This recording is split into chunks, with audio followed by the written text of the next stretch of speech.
literally really happy to take your questions. As usually, you can identify yourself and your Good afternoon, everybody. May I start by apologizing for the cancellation of the press conference yesterday evening. We were, of course, prepared to have it, but in view of the evolution of the consultations, it was not possible to have it. So sorry for the inconvenience for those who were on the way or already there. But in any case, of course, it was beyond my power to influence it in any other way. So I'm at your disposal. Thank you. Any questions? François Murphy from Reuters. Hi, Digi.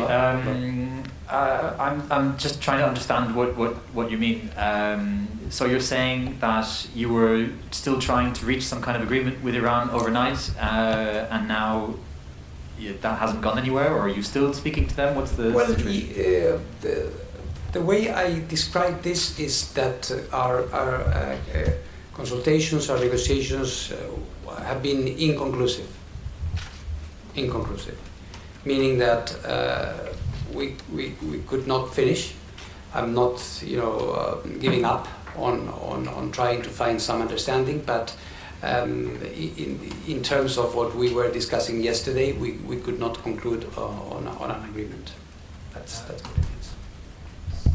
Sorry. That can be understood two ways, right? So inconclusive could mean we haven't gotten anywhere yet. We don't know whether it's positive or negative, or it means we've stopped talking and we couldn't reach an agreement. So which of those two is it?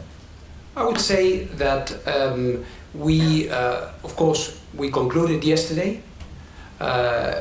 We are still talking, but not in terms of dotting an I or crossing a T and seeing whether we can agree today on what we could not agree yesterday.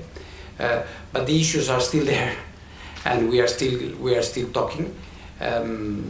So I think it's. I wouldn't, get into too much elaboration of whether, we're still talking or not. We are constantly talking. We could not agree yesterday, in spite of my best efforts. We could not agree yesterday. I made great efforts, but we couldn't.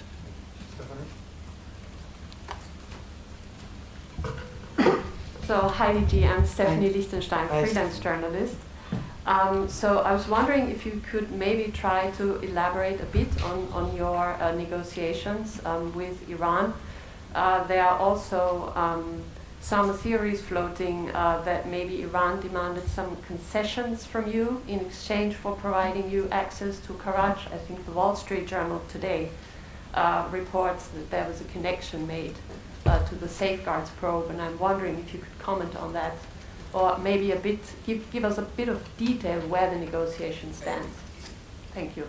I would hesitate to do that because a negotiation that does not succeed, basically, I don't want to turn into an exercise of apportioning blame. You know what the issues are, basically. We have, in particular, I want to restore the monitoring and verification capacities that we need. Restore cameras, service the equipment, all of these things. These are very important, and I need to do this. And we have a deficit there, which I have identified in my reports. And then we have a number of outstanding issues in terms of safeguards matters. In the course of a negotiation, you try different things, you approach it in a different way, different combinations. It was not possible for Iran to agree with us. That's what I would say. Any further questions? Yes. Hello, Hello. Homolesky from Press TV. Yesterday I was listening to your press conference and remarks in Tehran, and you said that you believed the talks were constructive, very constructive. Yes. But then when I read your statement today, and you used the word the discussions were inconclusive, it sounded as if you're striking a different tone, almost contradictory. So I just want you to tell me. No, there's no contradiction. The talks were constructive. the talks were correct, the talks were professional. So that is one thing. But we could not reach an agreement. But then this means that you believe it is possible still We to... must reach an agreement. We must do it.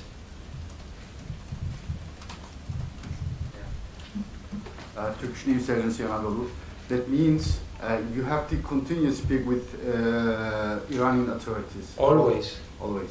And you have any short date or any time? No. Of course, you know, I was there visiting.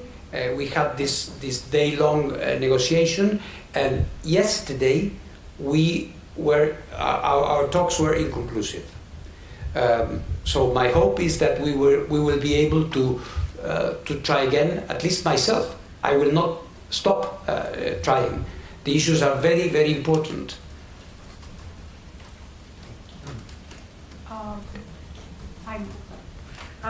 Don't you think Iran is playing this to come to the talks the end of the week a little bit harder, that they can gain more things?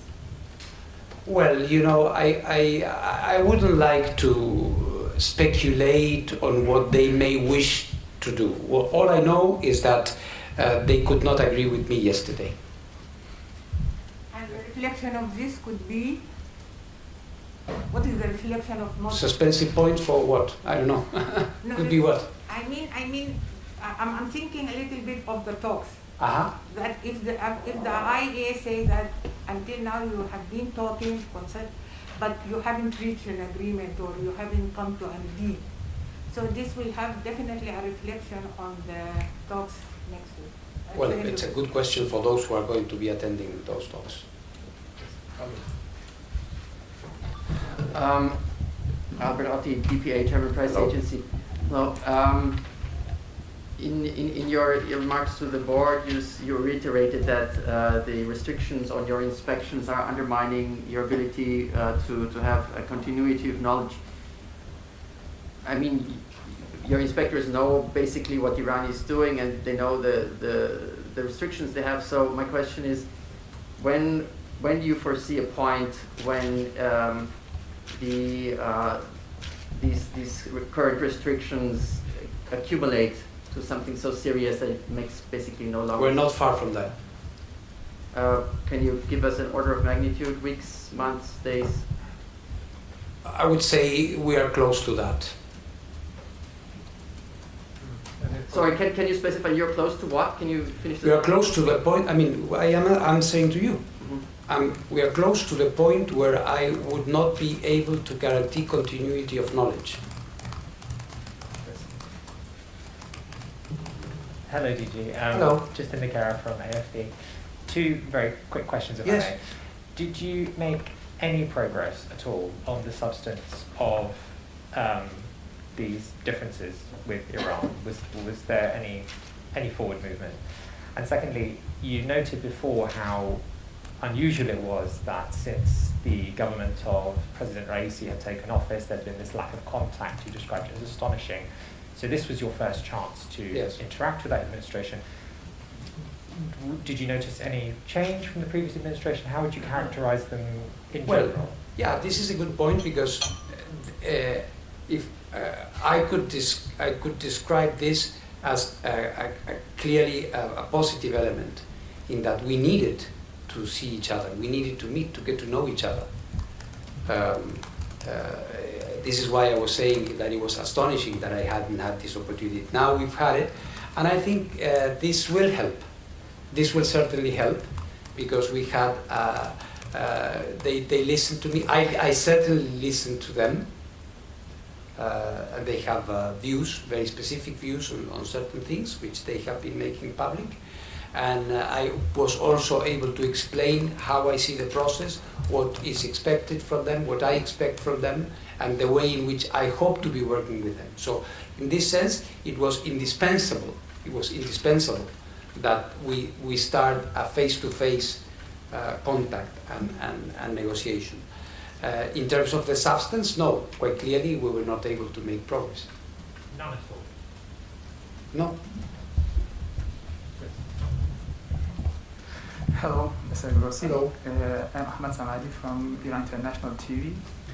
I want to know your comment about Iranian Head of Atomic Energy Organization, who claimed yesterday you admitted no deviation in Iran nuclear program. What's your comment about?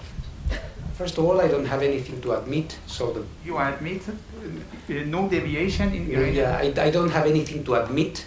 First of all. Secondly, this is not something we did not discuss. We did not discuss that. Yeah, he told in a joint press conference with you. Apparently in Farsi, I did not hear that, but we did not discuss this.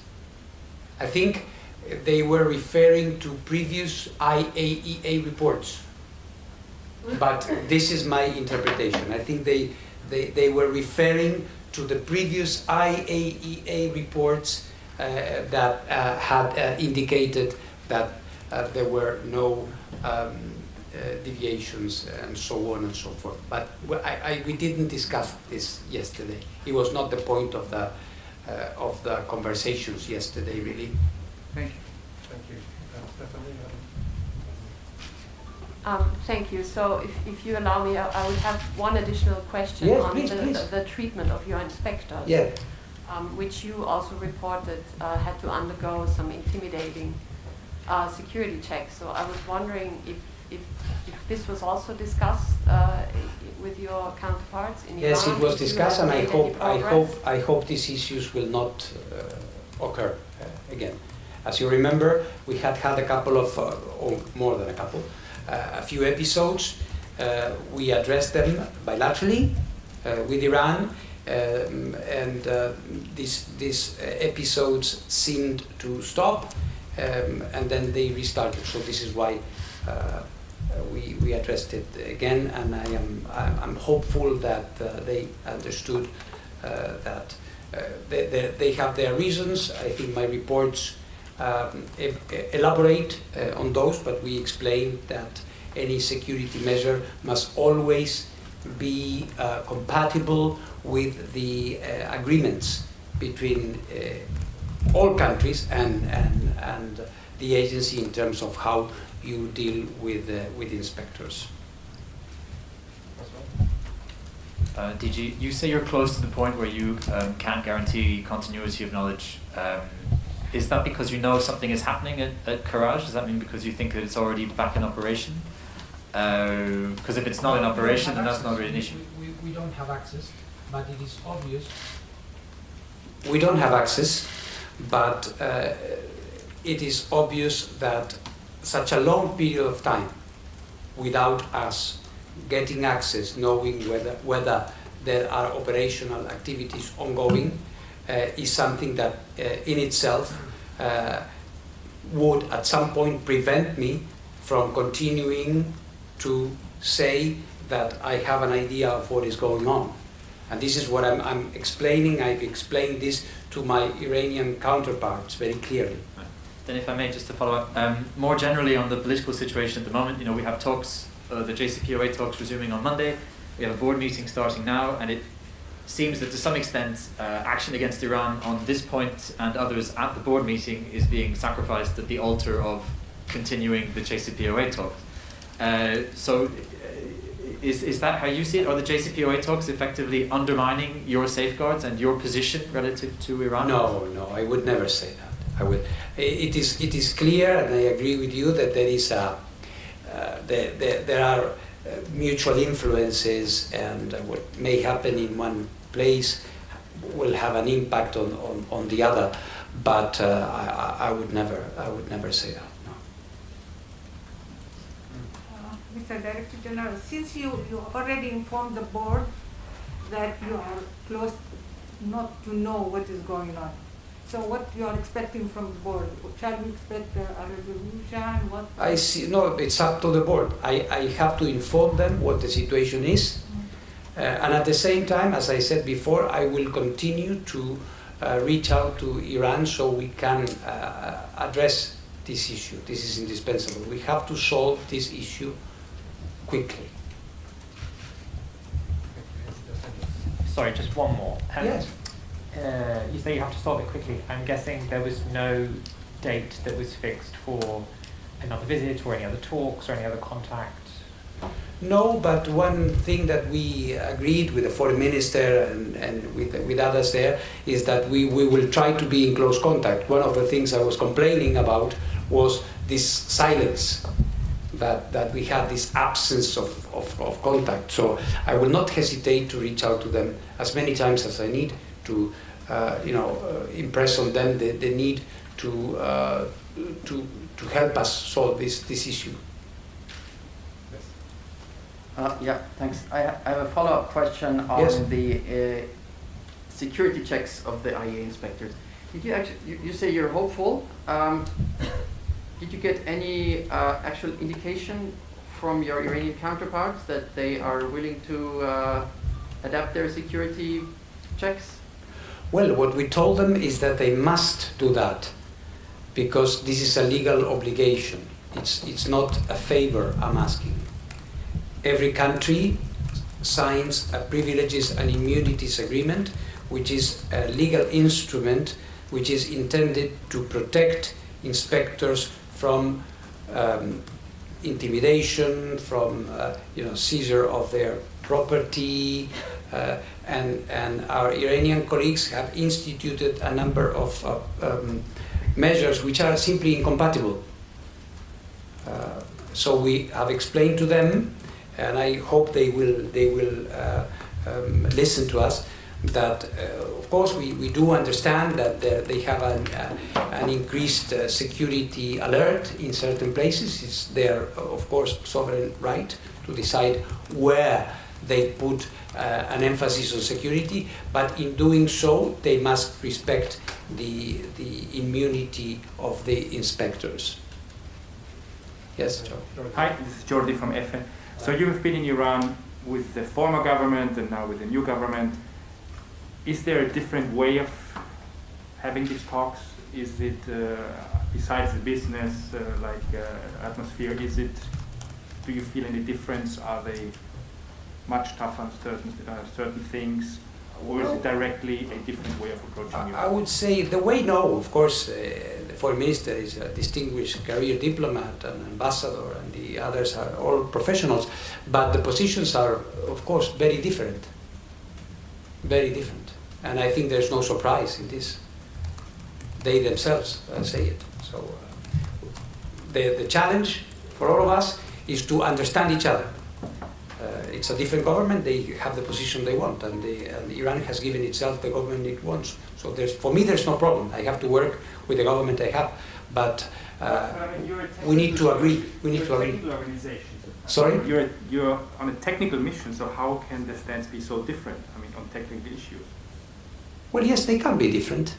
They can, because when it comes to inspections, when it comes to agreements, there are certain ways to interpret them, and this is why we are trying to make sure that the new approaches in the government do not affect the way in which we work. But the differences are clear, yes. Thank you very much. Any further questions? Thank you so much. Thank you very much, and again my apologies for yesterday. Thank you. Thank you.